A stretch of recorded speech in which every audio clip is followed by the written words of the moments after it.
প্রস্তুতিটা চলছিল ৬ মাস ধরেই। আমরা বিশ্বকাপে কেমন করব, বিশ্বকাপের স্কোয়াডে কে জায়গা পাবেন, কে আসলে আমাদের তুরুপের তাস হবেন, এসব কিছু নিয়ে আসলে গত ৬ মাস ধরে বিভিন্ন আলোচনা চলেছে।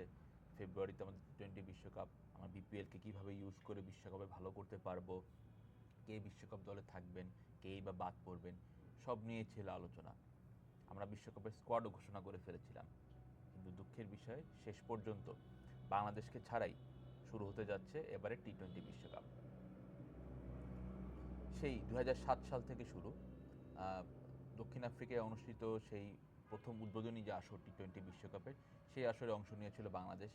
এরপর পেরিয়ে গেছে অনেক বছর, মাঝে আরও ৮টি আসর আয়োজিত হয়েছে বিশ্বকাপের, প্রতিটিতে আসলে বাংলাদেশ অংশগ্রহণ করেছে। বাংলাদেশকে ছাড়া এখন পর্যন্ত কোনো টি-20 বিশ্বকাপ অনুষ্ঠিত হয়নি। শুধু টি-20 বিশ্বকাপই নয়, 1996 সালের পর থেকে এখন পর্যন্ত ওয়ানডে ও টি-20 ফরম্যাটে যতগুলো বিশ্বকাপ হয়েছে সবগুলোতে আসলে বাংলাদেশ অংশগ্রহণ করেছে। 30 বছর পর আজ বাংলাদেশকে ছাড়াই শুরু হতে যাচ্ছে কোনো বিশ্বকাপ।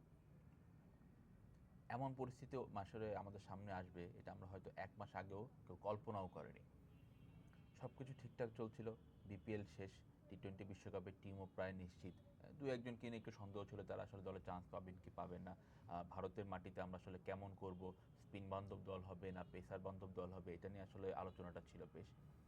হঠাৎ করেই গত মাসের শুরুতে একটা বড় ধাক্কা খায় বাংলাদেশ। আমরা জানতে পারি যে বিসিসিআই নির্দেশে কলকাতা নাইট রাইডার্স মুস্তাফিজুর রহমানকে আইপিএল থেকে বাদ দেওয়ার নির্দেশ দেয়।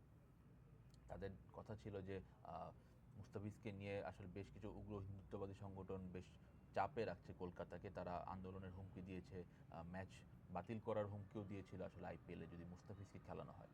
শেষ পর্যন্ত কলকাতা আসলে চাপের কাছে নতি স্বীকার করেই মুস্তাফিজকে দল থেকে বাদ দিয়েছে এবং এতেই আসলে ফুঁসে ওঠে বাংলাদেশ। বিসিবি সাফ জানিয়ে দেয় যে মুস্তাফিজের সাথে আসলে বড় একটা অন্যায় হয়েছে এবং নিরাপত্তায় যদি ইস্যু হয় তাহলে মুস্তাফিজ একজন মাত্র খেলোয়াড়।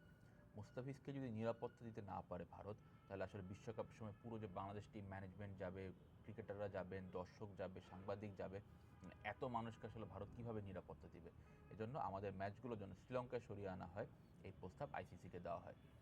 সভাপতি আসলে টুর্নামেন্টের মাত্র 1 মাস আগে এই ধরনের বড় ধরনের সূচিতে পরিবর্তন আনা আইসিসি আসলে রাজি হয়নি।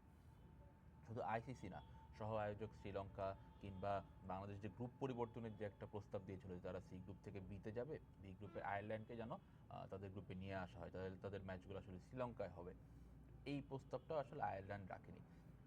আইসিসি একটা ভোটাভুটিও করেছিল যে বাংলাদেশ যে একটা প্রস্তাব জানিয়েছে এটার পক্ষে আসলে মানে কতজন রাজি ক্রিকেট বিশ্বের, সেই ভোটেও আসলে 14-2 ব্যবধানে বাংলাদেশ হেরে গেছে।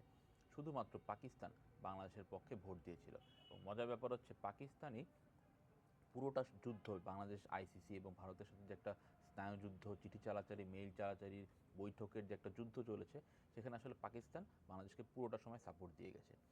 শুরুতে তারা বলেছিল যে বাংলাদেশ বিশ্বকাপ না খেললে আমরাও বিশ্বকাপ খেলবো না।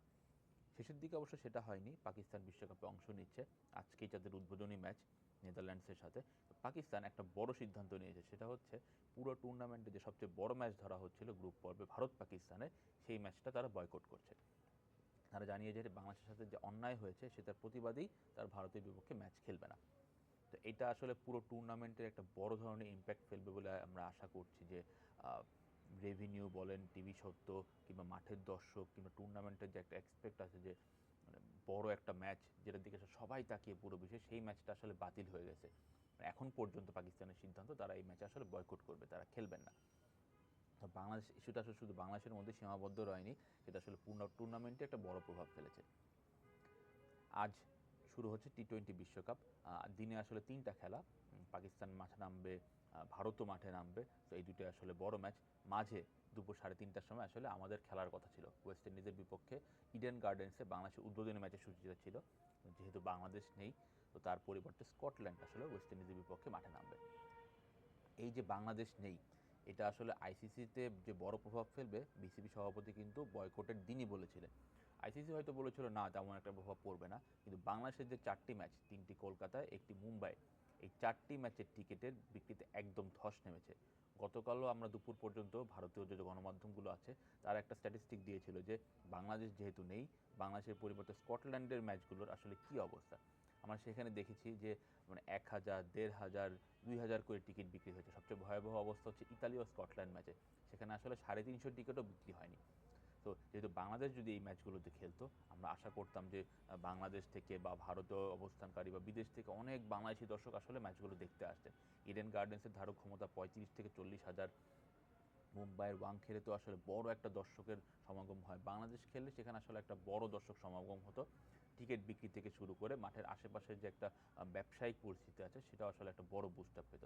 যেহেতু বাংলাদেশ নেই, আসলে ব্যবসাতে একটা বড় ধরনের ঘাটতি পড়েছে, এবং এটা আসলে টুর্নামেন্টের সামনের দিনগুলোতেও একটা বড় ধরনের প্রভাব ফেলবে।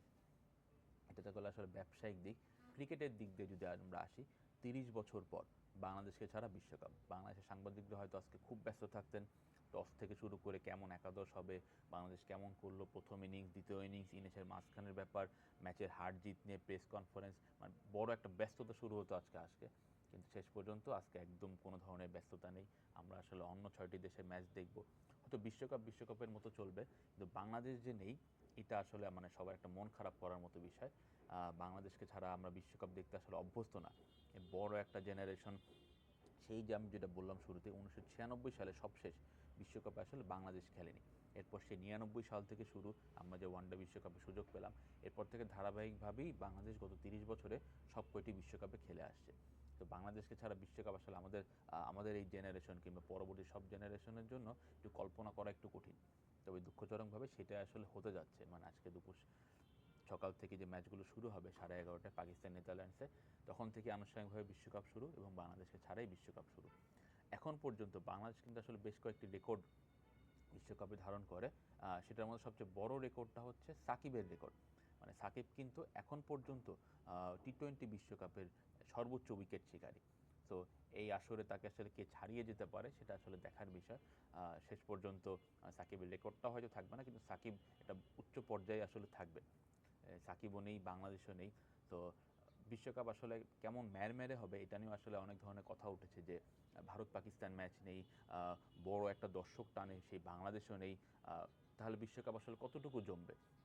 আমরা সবাই জানি দর্শক বেশি টানে হচ্ছে ভারত, পাকিস্তান, বাংলাদেশ, শ্রীলঙ্কা এবং অস্ট্রেলিয়া, ইংল্যান্ড থেকে কিছু দর্শক তারা আসেন, ক্রিকেট প্রেমী। এছাড়া আসলে খুব বড় দর্শক আসলে এই ক্রিকেটে নেই। মানে ক্রিকেটে খেলে আসলে খুব অল্প দল। আমরা জানি যে ইউরোপ থেকে যে দলগুলো আসছে, কিংবা ছোটোখাটো যে দেশ, তাদের আসলে দর্শক সংখ্যা খুব একটা বেশি নয়। তো বড় দর্শকের দেশ যখন ওয়ার্ল্ড কাপ বয়কট করে, তখন প্রভাব একটা সব দিক দিয়েই পড়ে। শুধুমাত্র তো দর্শক নয়, এছাড়া টিভি রাইটস আছে, স্পন্সর আছে, সব কিছু মিলে আসলে একটা বড় ধাক্কা খায় টি-20 ওয়ার্ল্ড কাপ। এবারে বিশ্বকাপে যেহেতু বাংলাদেশ নেই, বাংলাদেশের দর্শকরা আসলে কাকে সাপোর্ট করবে? আর এই প্রশ্নটা আসলে অনেক দিক দিয়ে উঠেছে যে বাংলাদেশ নেই, আমরা টি-20 বিশ্বকাপ দেখবো কিনা, বা দেখলেও আসলে মানে কতটুকু আগ্রহ নিয়ে বাংলাদেশের দর্শকরা দেখবেন, এবং এখানে তাদের সাপোর্টটা আসলে কোন দিকে থাকবে। মানে বাংলাদেশ থাকলে তো অন্তত গ্রুপ পর্ব পর্যন্ত আমাদের যে টিভিগুলো খেলা দেখাতো, টি স্পোর্টস এবং নাগরিক টিভি আসলে খেলা দেখাবে, অনলাইনে বিভিন্ন প্ল্যাটফর্মও আসলে খেলা দেখাবে, তারা আসলে কতটুকু দর্শক টেনে রেভিনিউ জেনারেট করতে পারবেন, এটা আসলে তাদের একটা দুশ্চিন্তার বিষয় হয়ে গিয়েছে। তো শেষ পর্যন্ত আসলে বিশ্বকাপটা কতটুকু সফল হয়, এই বিশ্বকাপে আসলে দর্শক কিংবা টিভি রাইটস মিলিয়ে আসলে কতটুকু বিপাকে পড়ে আইসিসি, সেটা আসলে দেখার বিষয়। আরেকটা যেটা বিষয় সবাই আসলে অপেক্ষা করছেন যে শেষ পর্যন্ত 15 তারিখে পাকিস্তান কি সত্যি ভারতের বিপক্ষে ম্যাচটা বয়কট করবে কিনা। পাকিস্তানের জন্য আসলে ক্রিটিক্যাল কন্ডিশন হয়ে যাবে যদি তারা তাদের নিজেদের প্রথম 2 ম্যাচের একটিতেও হেরে যায়, তখন আসলে ভারতের বিপক্ষে ম্যাচে না খেললে তারা গ্রুপ পর্ব থেকেই বাদ পড়বে। তো অনেকেই বলছেন যে আসলে যদি পাকিস্তান প্রথম 2 ম্যাচে কোনো একটা অঘটন ঘটে, তাহলে হয়তো তারা শেষ মুহূর্তে তাদের সিদ্ধান্ত পাল্টাতেও পারে। ভারতকে কিন্তু শ্রীলঙ্কাতে আসতেই হবে, এটা কিন্তু আইসিসি বলেই দিয়েছে যে ভারতকে সেদিন মাঠে উপস্থিত থাকতে হবে। পাকিস্তানও এই মুহূর্তে শ্রীলঙ্কাতেই আছে। যদি শেষ মুহূর্তেও তারা সিদ্ধান্ত বদলায়, তা আসলে ক্রিকেট বিশ্ব ভারত পাকিস্তান সেই লড়াইটা দেখতে পারবে। তো আশা করি বাংলাদেশ না থাকলেও ক্রিকেট বিশ্বকাপ তার মতোই চলবে এবং ভালো একটা বিশ্বকাপ হবে। এই বিশ্বকাপে সব কিছু নিয়ে আমি ফাহিম মাসুদ আপনাদের সাথেই থাকবো।